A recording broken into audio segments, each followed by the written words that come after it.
खूप आंदोलनं झाली, खूप कार्यकर्ते आले आणि गेले. मुद्दा तिथंच आहे, विषय तिथंच आहे, संघर्ष तसाच आहे. पण आता संघर्ष ताकदीनं बळावलाय. गल्लीपासून दिल्लीपर्यंत सगळे हादरलेत. म्हणून कायद्याला प्रमाण मानून काम करा. कोणतंही आंदोलन असू द्या, तरुणाई, तरुण पोरं हे कुठलाही विचार न करता, कशाचाही विचार न करता हे डायरेक्ट ऍक्शन मोडवर जातात. दंगलीमध्ये आजपर्यंत किती पोरं गेली हो. कुठे एखाद्या समाजामध्ये तेढ निर्माण झाली, एकमेकाच्या अंगावर पोरं त्या ठिकाणी चुकीच्या पद्धतीनं जाऊन आंदोलनं करतात, निदर्शनं करतात, जाळपोळ करतात. आणि मग ह्याचा शेवट कशावर होतो? तर याचा शेवट होतो गुन्ह्यावर. आणि ह्यातल्या काही लोकांचे जीव सुद्धा त्याच्यात प्राण जातात. हे टाळलं पाहिजे, पण ते टाळलं जात नाही.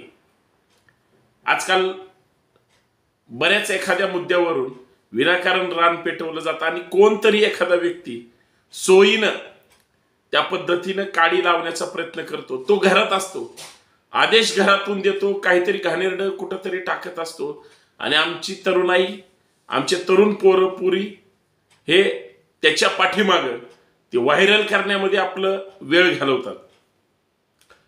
सध्या आरक्षणाचं आंदोलन सुरू आहे किंवा अजून त्याच्या अगोदर काही तथाकथित लोकांनी चुकीच्या पद्धतीनं घाणेरडं त्या ठिकाणी काहीतरी लिहायचं, बोलायचं, स्टेटस ठेवायचे म्हणून वाद. कुठला तरी एखादा नेता उठतो, भोंगे काढा म्हणतो. कुठला तरी एखादा नेता उठतो, काहीतरी वाचाळ त्या ठिकाणी घाणेरडं बोलतो. कुठला तरी एखादा व्यक्ती उठतो आणि जाती धर्माबद्दल आणि फार फार तर सगळ्यात महत्वाचं तो इतक्या विखारी विष कालवतो. मग त्याला राष्ट्रपिता कळत नाही, त्याला आपल्या देशाची अस्मिता कळत नाही, काहीही. म्हणजे त्याला वाटेल त्या पद्धतीनं तो बोलण्याचा प्रयत्न करतो, पण त्याचे परिणाम पडसाद इथल्या तरुण व्यवस्थेवर होतात. आणि मला याच्यावरच चर्चा करायची, म्हणून मी आपल्याशी चर्चा करतोय. मित्रांनो, सर्वांना सप्रेम जय जाऊ. मी आपला मित्र सहकारी संतोष शिंदे. विनंती एवढीच आहे, व्हिडिओ शेवटपर्यंत पहा आणि जास्तीत जास्त शेअर करा. महाराष्ट्राचे सन्माननीय गृहमंत्री अर्थात उपमुख्यमंत्री देवेंद्र फडणवीस साहेबांनी बीडमध्ये जो 2 दिवसापूर्वी आमदाराची घरं जाळण्याचा प्रकार झाला, जीवितहानी झाली नाही हे महाराष्ट्राचं नशीब म्हणायचं. एका ठिकाणी झाली का बीडमध्ये? नाही, तर दुसऱ्या ठिकाणी सुद्धा झाली. या आमदाराचं झालं की त्या आमदाराचं, माजलगाव झालं की बीड. आणि मग पक्षाची कार्यालय बीड जिल्हाच का, तर अजून इतर जिल्ह्यामध्ये सुद्धा हळूहळू लोन हे होत आहे. परंतु माननीय गृहमंत्र्यांनी अत्यंत चांगला निर्णय घेतला की ज्यांनी हे अत्यंत घाणेरडं काम केलेलं आहे त्यांच्यावर 307 नुसार गुन्हे दाखल करणार, म्हणजे हत्येचे गुन्हे दाखल करणार. ही गोष्ट जरी कायद्याने बरोबर असली तरी एवढ्या टोकाला कोण जातंय, कोण असं करण्याचा प्रयत्न करतंय? असं टोकाचं का करण्यासाठी तरुणाई धजावते? खरं तर हा विचार करत असताना एक गोष्ट लक्षात येते.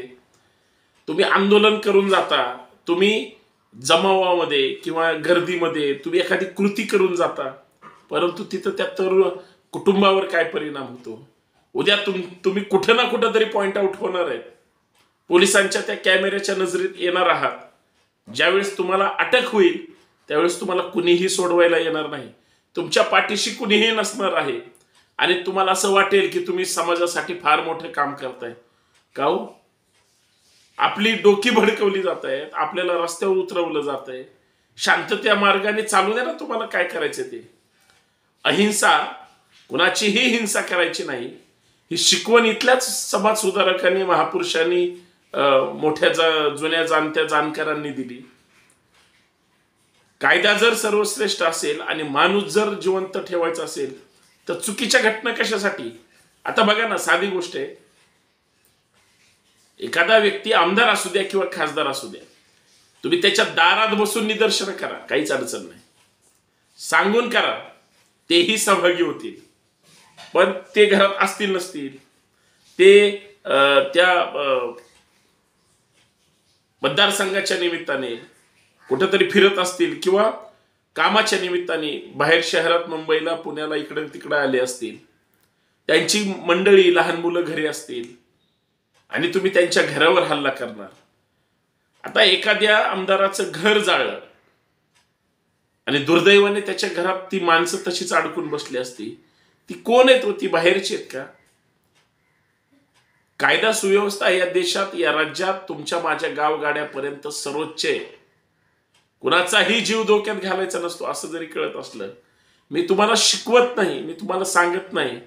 भावनेच्या भरात आम्ही जे काही चुकीचं काम करायला जातोय, करतोय, त्याच्यामध्ये दुसऱ्या बाजूला तुम्ही तुमचं करिअर पण उद्ध्वस्त करताय. तर काही जण आत्महत्यासारखी चुकीची पावलं उचलतायत.